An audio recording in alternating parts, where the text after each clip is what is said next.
This is TWiT. You wielded and probably continue to wield immense power in Silicon Valley. I found Ken Auletta's quote from his New Yorker profile of you in 2007. He said, Walt Mossberg is someone whose judgment can ratify years of effort or sink the show. Did that power ever concern you? How did that feel to you personally? Well, it never felt as dramatic as Ken Auletta made it sound. But Walt, it was true. I mean, people came to you and wanted your seal of approval, and you know, without it, it was tough. No, well, there are plenty of things that succeeded that I thought were suboptimal, and there were some things I liked a lot that didn't succeed. What did you hate? Tell me something. Very much. Well, wait, before we get to that, the analogy, the correct analogy, the way to think about it is, you know, I decided in '91 to be kind of a movie critic for tech products or a book reviewer for tech products. So, and I had a big platform, which was the Wall Street Journal.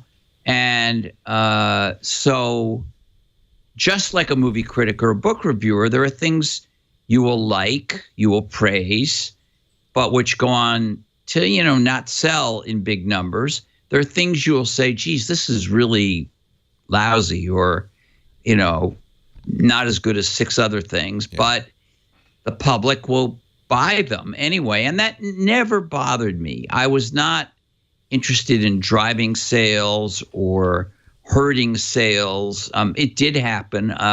You know, you mentioned Ken Auletta, who is a New Yorker media writer who very well known, who did that piece.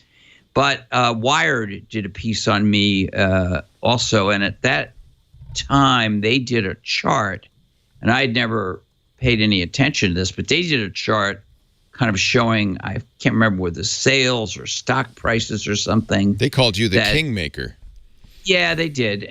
But their interesting thing was they had this chart that showed, you know, a certain product I had reviewed and what happened to their sales or their stock following the review, positive or negative. So, you know, people paid attention to that. But I really, honest to God, I know it sounds corny, but I really was just trying to give my opinion in a way that would help average people, because I thought, and this is really the reason I started the column, I thought the industry was not aiming its efforts at average people, and instead was really aiming its efforts at techies and enthusiasts. Yeah. And I wanted to be the champion of average people, and that's what I was right to the end. Yeah. And I think that's absolutely the key to the success, your success. You wrote for people who weren't necessarily tech enthusiasts when you compare that with all the blogs that have come out since. There, and, you know, there's a quote, Peter Rojas saying, we aimed at the tech enthusiast. Yeah, which is great, which is fine. Yeah. I mean, you make up your mind in media, and you've done this also. Everyone has. Actually, I would say it goes beyond media. It goes to anything you do. You make up your mind, who is your audience? Yeah. Who is your customer base if you're a business? And you try to be laser focused on that. And I made up my mind that my customer base was smart people. They weren't idiots. They weren't computer phobic necessarily, but they had about as much interest in how the computer worked as they did in knowing, you know, how to tweak the engine in their car. You know, there's a percentage of people who are car enthusiasts. There are magazines and websites and podcasts and things aimed at them, and God bless it. I think it's great.